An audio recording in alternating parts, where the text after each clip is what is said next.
Hi, welcome back to the channel, FIFA Mobile. Alright, to share with you what I claimed for the weekend rewards. I got a 103 CB stones.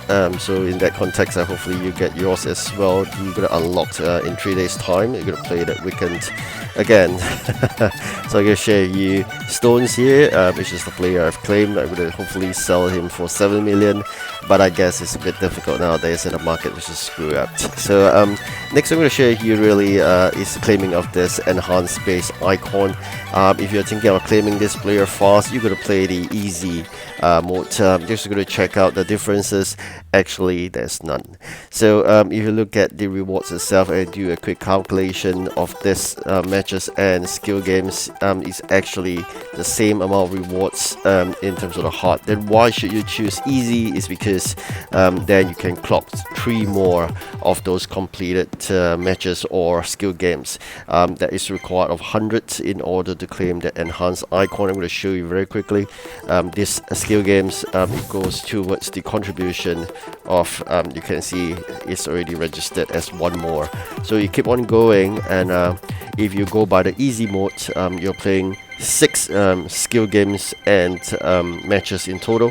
So vis-a-vis the hard mode, you're just playing 3 matches. So you get 3 more of those so-called registered matches or skill games towards that 100. So that's what I'm trying to do right now. I've just discovered this. I'm really slow, so I hope you will not be doing the hard anymore, since easy is so much easier, and at the same time it has so much more advantage as compared to the hard mode. Unless if there's any difference in terms of the hard mode or any advantage you see I don't, please put in the comments so I'll learn from you instead. But at this juncture, based on calculation, they are the same. So I'm intending to just go all the way easy, and very quickly we should be able to claim the enhanced icon. Currently, I think after this will be 36. We got 74. So we got 64 more to be claimed. So imagine another 10 or 11 days or so, we should be able to claim the enhanced. Had we have done that much earlier, would be so much faster, maybe more than halfway through already. So that's something I discovered too late. Hopefully you too can change if you are on the same path like mine, which is on the hard mode all the while. So just very quickly go through all the matches with you, and of course I will share with you what I do on a daily basis in terms of this FIFA Mobile as a free-to-play. So if you've been seeing my videos, you realize I have a good number of prime icons which I got from the market. They are relatively cheap right now. In generally 10 over million, you could be able to get a very good prime icon of 97 OVR, which can upgrade to the fullest, and of course with good skill boost, they will do wonders. Nonetheless, the OVR wise, I think you can go max up to, I think, 102 or 103. That is also a bit of concern because you can't go further beyond that. So if you get a bit more coins, you can go for the higher OVR prime icon, like probably 101 or 2. Those much better in terms, you can upgrade them to 100 and probably 6 or 7. That would be a better off in terms of the team OVR. I did a bit of trick here, trying to use my goalkeeper just for fun. That's very poor. Alright, so back towards the prime icon. I did have one of the icon player in my team that is not prime icon. It's a rank icon because of his high OVR. I mean, generally 105 CAM. I can upgrade him to 110. That makes a lot of difference in terms of the team OVR. Alright, we're giving a try again using the goalkeeper just for fun again. I realize he runs really fast. Oh, finally we did it. So this is just a bit of fun here.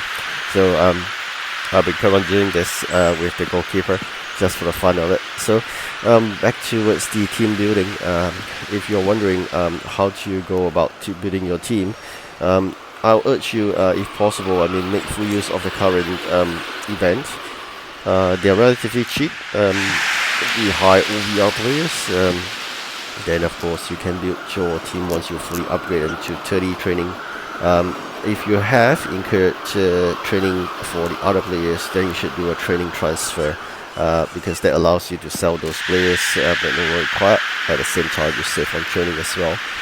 If you didn't know how to do a training transfers, I have a video on that, so you can check it out in my playlist.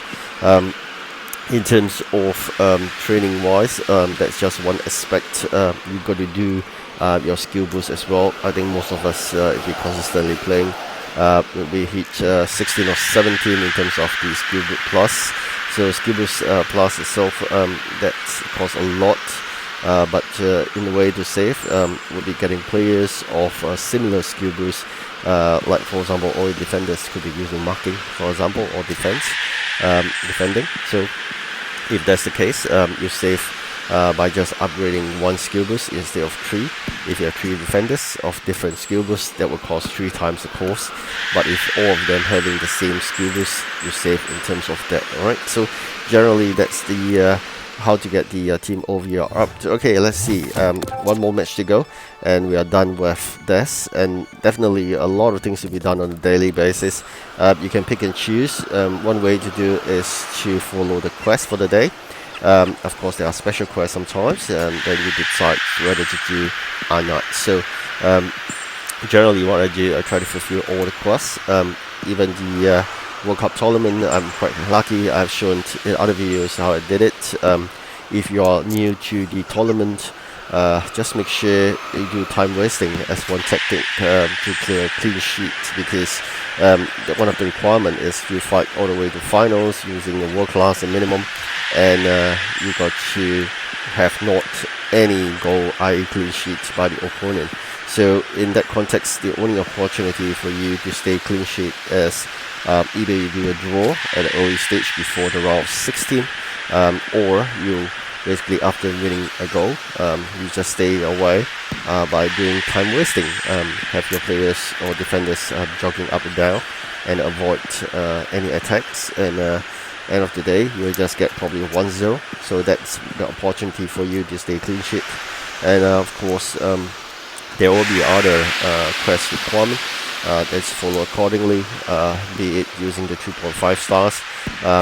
That's what I've been using some other teams, but I just did one recently with the Saudi Arabia, especially after the upsetting tournament, upsetting World Cup, not tournament.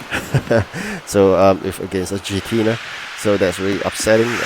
Generally the match I find a bit disadvantaged, is a bit of pure luck, and of course very unlucky for the Argentina side to have scored, but it's not counted. So quite sad in that context, noting that Messi is probably having the last World Cup. So in this context wise, I think it's really sad to have a closure if Argentina couldn't move on towards the World Cup other matches, and it'll just end there before qualifying the round of 16. I think that's really disappointing. Hopefully Argentina do well moving forward, and we should be able to see more actions from Messi, hopefully. Otherwise it's quite really saddened by the fact of this upsetting win by Saudi Arabia. So this I mentioned earlier, what I do on a daily basis, I clear all the quests. So from playing that 6 skill games come matches, you will clear most of it, and do claim your free packs. There are 1 free packs every, I think, 12 hourly, and you're going to watch 1 or 2 videos to claim some more. Not forgetting there'll be 5 gem packs of 50 gems in total, 10 each. You can claim from that as well. You will watch all the videos here, whatever you could, and do whatever you can. Here the bonus prizes are quite sad in the fact that always got cheated. The player you get is always 90s, so it's quite sad. This is really poor design or misleading from FIFA EA, so it's really bad. EA is really stingy, but I think it's bad to misrepresent the price that that's giving to us. In terms of this so-called skill games on a basis, this is just a requirement of the quest or daily quest. They call it first touches. So if you wish, you could continue playing, or you can just play one and fulfill that. And not forgetting, there's a need to do versus.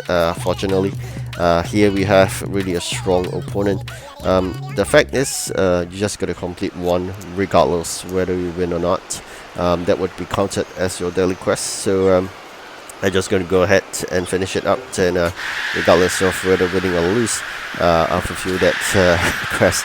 And probably to maintain my FIFA champion, I'll stop playing VSA. I'll just be playing the rest, be it H2H, the other one, which is basically brainless autoplay.